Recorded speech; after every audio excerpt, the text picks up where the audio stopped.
When I first married Michael, I wasn't sure how I'd connect with his teenage son, Tyler. He had just turned 19 and was still figuring out his place in the world.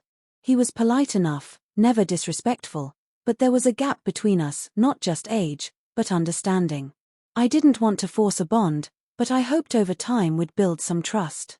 What I didn't expect was that we'd connect over something as ridiculous and oddly frustrating as a 12-inch sub sandwich.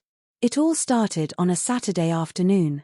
Michael had gone to visit his parents for the weekend, and I stayed back to catch up on chores.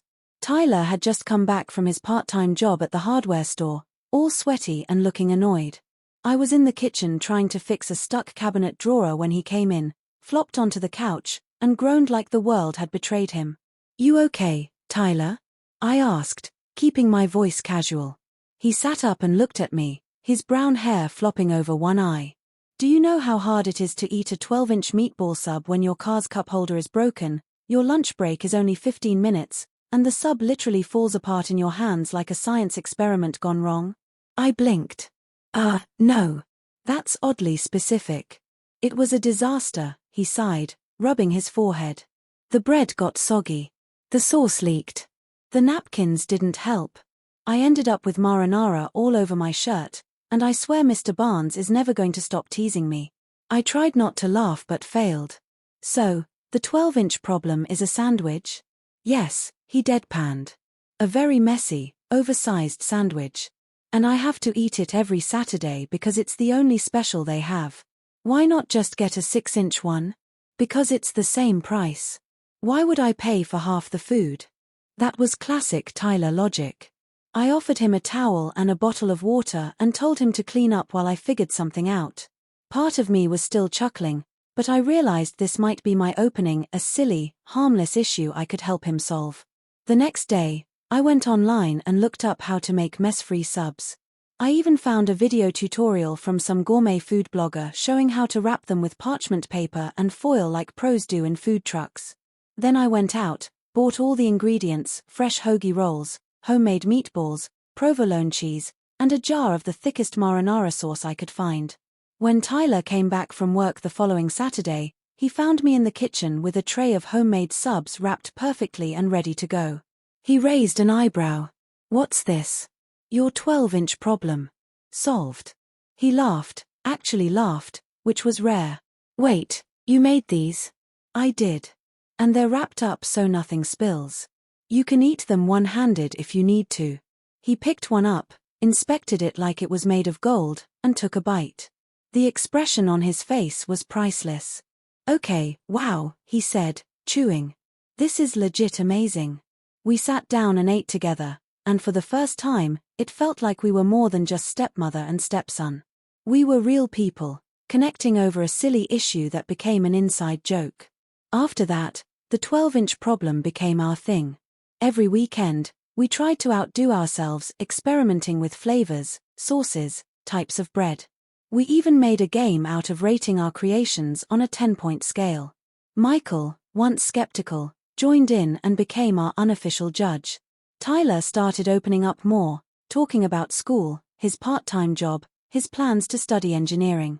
I listened. I didn't offer advice unless he asked, and he appreciated that. Then came the day Tyler asked if we could make a YouTube video about our sandwich problem. He had seen some creators doing sandwich reviews, and with our running joke and a few hilarious bloopers we'd collected, he thought it would be fun. I was hesitant at first. I didn't exactly want to be on camera, but the idea wasn't bad. It was clean, funny, and full of good-natured humor.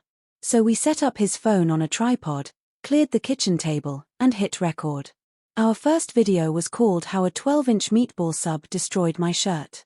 Tyler did most of the talking, I helped with the prep, and we ended with a dramatic slow-motion shot of a sandwich falling apart, intentionally, into a plate of sauce.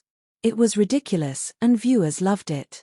To our surprise, the video got shared. People related. Comments flooded in, teens, parents, even foodies talking about their own messy sandwich fails. We weren't famous, but we had something, connection. Something honest and relatable. Over the next year, we turned our sandwich tradition into a weekend video series. We called it The Sub Show. It wasn't just about food, it was about family, creativity, and solving life's funny little problems together. We had themed episodes, the foot-long fiesta, the sloppy jalapeno challenge, and even one where we tried making a 12-inch ice cream sandwich that ended up as a melted mess on the counter. But beyond the views and the likes, something deeper had changed.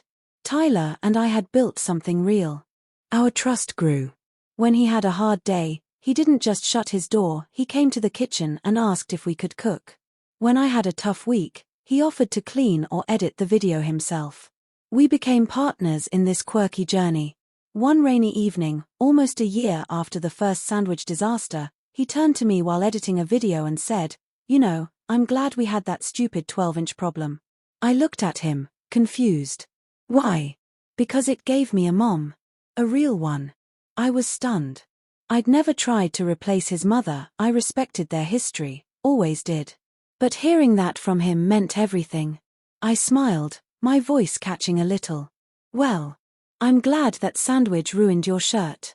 That night, we uploaded a new video, not a sandwich review, but a tribute. A thank you video to the audience, to the community, and to family. We titled it, "Solving a 12-inch Problem Changed Our Life." And it had.